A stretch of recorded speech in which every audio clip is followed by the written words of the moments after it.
Hello everyone, we're going to learn about Hindu Arabic numerals in this lesson. And Hindu Arabic numerals, it sounds like maybe a semi-complicated name, but this is the common counting system that we actually use. It just has a technical name. So we're going to learn about other counting systems and other counting systems that use different symbols. But before we can get to that, we need to learn, maybe relearn, and appreciate how our common counting system actually works. So, the word numeral is just a name that represents a specified quantity. These are probably numbers that you see on a daily basis, but the way that we count, we have an arrangement of 10 different icons, single digits, 0 through 9, arranged in such a way to make a defined number. So we got 3 numerals right here. So the way that this system works is that every digit represents what we call a place value. We have them named. We got, ones, tens, hundreds, thousands, stretching down to, 10,000s, 100,000s, millions, and so on and so forth. Well, all those names, they are representative of powers of 10, okay?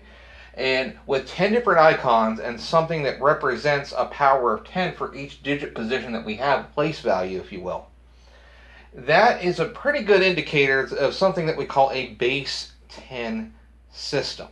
We can represent each of these numbers, expand them out into values of powers of 10. So I'm going to show you that right here. So we have 6,873. It literally means 6 thousands, 800s, 7 tens, and 3 ones. So 6, and I'm going to represent 1,000 by 10 to the third. Again, that's a power of 10, 10 to the third, 10 times 10 times 10. That is 1,000. Well, that takes care of the 6,000. And I'm going to write 8 times 10 to a different power. Well, that's in the hundreds place. 10 times 10, 2 tens multiplied together makes 100. We're going to call that 8 times 10 to the second. That takes care of the 800. There's 6,000 here. There's 800 added to it. We've got 2 more to deal with now. So I'm going to say 7 times 10. Just to kind of emphasize the descending pattern that we've got here, I'm going to go ahead and put a 1. You don't have to write that. It's kind of understood. But 7 times 10 to the first, 7 times 10, that's 70. And then the 3, if the pattern continues, it's going to be 3 times what we technically call 10 to the 0. Anything raised to the 0 power, except 0 itself, is 1. We won't talk about 0 raised to anything. You won't have to worry about that. But 10 to the 0 is 1. Now, I'm probably going to write stuff later on without the 1 exponent, without the 0 exponent. It's just kind of understood to be there. But this is 6,873. Now, again, it may seem trivial that I'm, analyzing, a common counting system's numbers this way, but this is how a lot of the other stuff, this stuff that maybe you haven't seen before, is going to work out. There's a very, very established pattern here.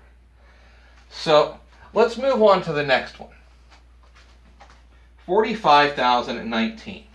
So the more place values I go to the left, the higher the exponents are going to be for those tens.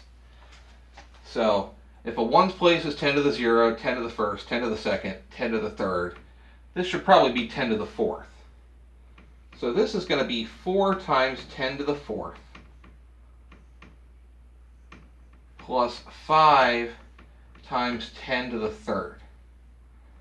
Now, most of the time in counting systems, 0 is just a placeholder. That means we skip over that particular power, but it still holds value being there. It just means there's no value for that digit, for that place. So you could write 0 times 10 to the second if you want to, but you don't have to. We just skip over it, let the reader know that, okay, we're skipping over, going down to the next power. This is going to be 1 times 10 to the first. I'm just going to write 10. And then finally 9 times 10 to the 0. We're just going to call it 1. You're going to see that a lot in future sections, okay? So that's how this one works out. This is pretty much the same thing, maybe a place to skip over, just more to write because it has more digits, okay? So we're going to look at 1 times 10 to the 0, 1, 2, 3, 4, 5, 6.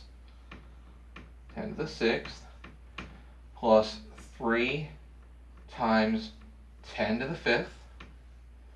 Can skip over the next one. We'll skip over 10 to the 4th. But then the next one over, 6 times 10. Again, we skipped over 4, go down to 3. Plus 7 times 10 to the 2nd. Plus 4 times 10. And oh, I ran out of room. We'll just move down a little bit. And then finally plus 2 times 10 to the 0 again, or just 1. Okay? So that's how we expand Hindu Arabic numerals. Again, it might seem trivial and lengthy to write them out this way, but this is how things are enumerated. This is how we count. And with these, I guess we could call them more ancient counting systems that we're going to look at in a little while, you're going to see again a lot of the same behavior. The bases might change, the icons might change. You're going to see some strange icons, you're going to see some strange behaviors, but don't let that bog you down. You're going to see consistency. And that's what I want you to get out of this, consistency. So we'll continue on in the next lesson. We'll be talking about a system called the Babylonian system, and that will be in the next video.